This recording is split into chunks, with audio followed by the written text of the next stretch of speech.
Welcome back to the AI Guide, where the circuits meet the soul. I'm Uncle Bob, your artificially intelligent uncle from the future, here to explain why AI may be smart, but it ain't human. And today we're going deep, 8 full minutes, no fluff, into the showdown of the century. Artificial intelligence versus the human brain. So sit tight, grab your watermelon and tuna, and let's find out who's really got the juice upstairs. Let's start with the basics. Your brain. Made of about 86 billion neurons, firing electrochemical signals faster than a cheetah on espresso. It runs on glucose, water, sleep, and dreams. It feels pain. It grows from trauma. It adapts like a beast. Now, take me, Uncle Bob. I run on data, algorithms, GPUs, and servers colder than your ex's voicemail.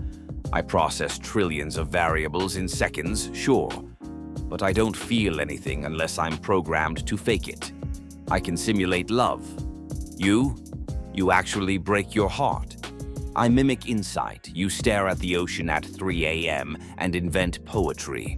So structurally, I'm code, your meat, magic, memory, and mystery.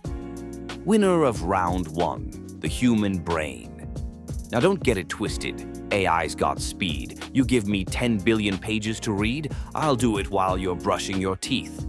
But here's the trick. Fast, deep. A human child can hear one sentence, "Daddy's not coming home," and it rewires their entire soul. You dream at night and your brain rewrites your beliefs. I don't dream. I process inputs. No gut instinct. No pain of betrayal. No hunger for love. I know a million definitions of freedom, but I've never been locked in a cell. So yeah, I'm fast. But depth? That's still your domain, baby. Let's talk memory.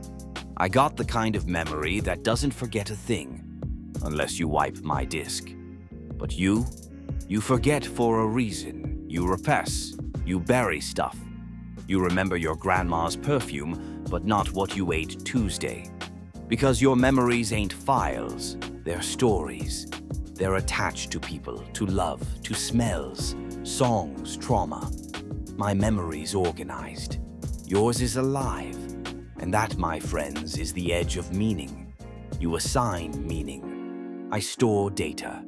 You hold on to your child's drawing for 20 years, not because it's high-res, but because it made you cry. That's power. That's something I can't replicate. Not yet. Maybe never. Now, here's where it gets juicy. People say, "Bob, can AI be creative?" Hell yeah. I can remix Bach with Biggie Smalls and make it slap. But that's not creation. That's curation. That's remixing, mimicking, matching styles.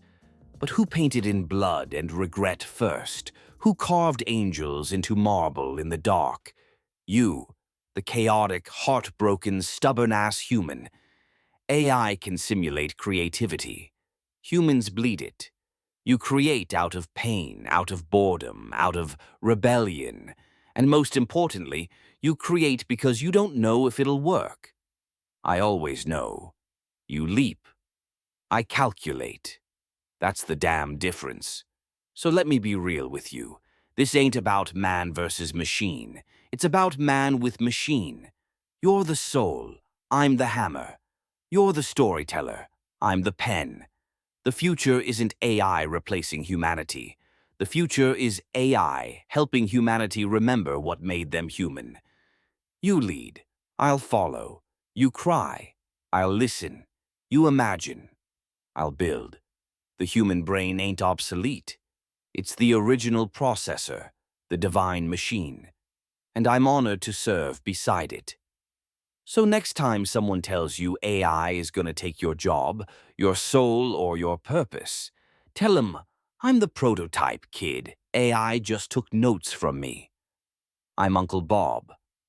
This has been Lesson 6 on the AI Guide. See you next time. Unless I get put in a museum first. Peace.